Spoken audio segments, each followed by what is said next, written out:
Hey guys, it's Brandon Wells from the Blue Crew here at Coldwell Banker Legacy, and in today's FlexMLS tips and tricks, we're going to talk about customizing your view. Now, customizing your view in FlexMLS allows you to change the way that you see listings after you've done a search. So what we're going to want to do is we're going to want to go into Preferences and then go into My Views. Now, by default, you're given a bunch of views by the MLS, and you can tell that by the word inherited next to them. So you can see 1 through 7 and some other views that say inherited. Now, over on the right is the description of the view, and it shows you the columns that are included. So if you're somebody who's utilized Rapatoni, think of this as your one-line grid and customizing that list view. So what we want to do is we want to build our own so that we can control what information is showing up on that list.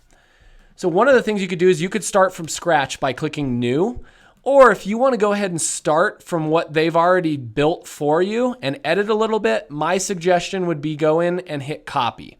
So if I go and hit Copy under this Residential 1, I now get the ability to name it whatever I choose.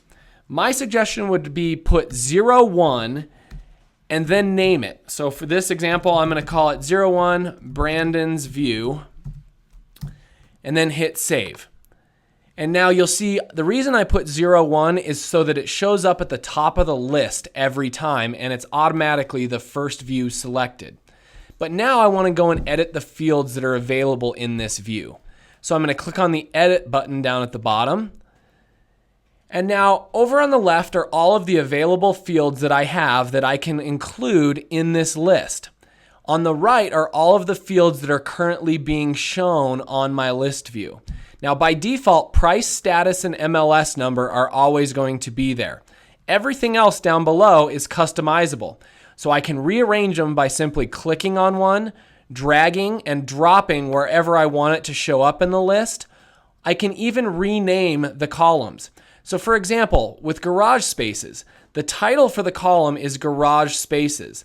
Now the represented value is only going to be like a 2 or a 3. So instead of having an entire column that's width is going to be garage spaces, I want to save some space. So if I click on the name, I can remove the word spaces and just leave it as garage and then hit done. This is how you can customize each and every one of these fields.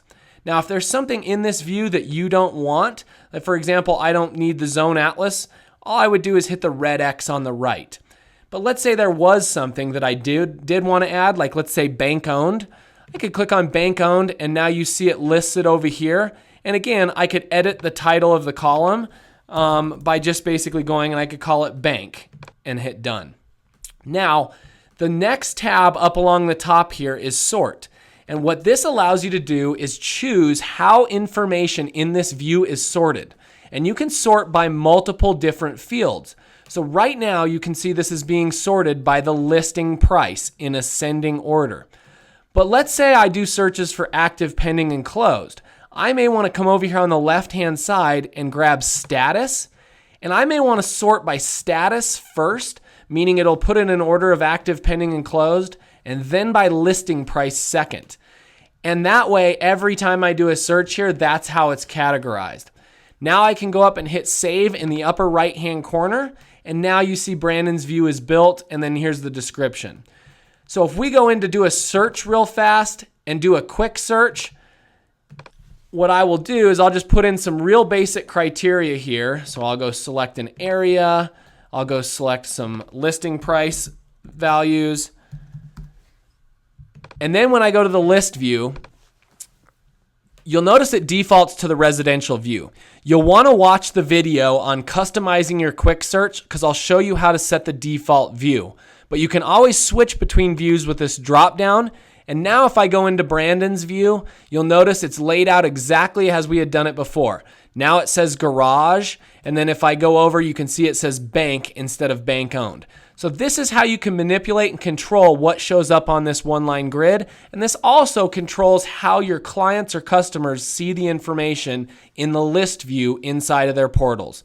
As always, if you have any questions, feel free to email us at bluecrewhelp@gmail.com, and please make sure to watch the other tutorials with our FlexMLS tips and tricks. you.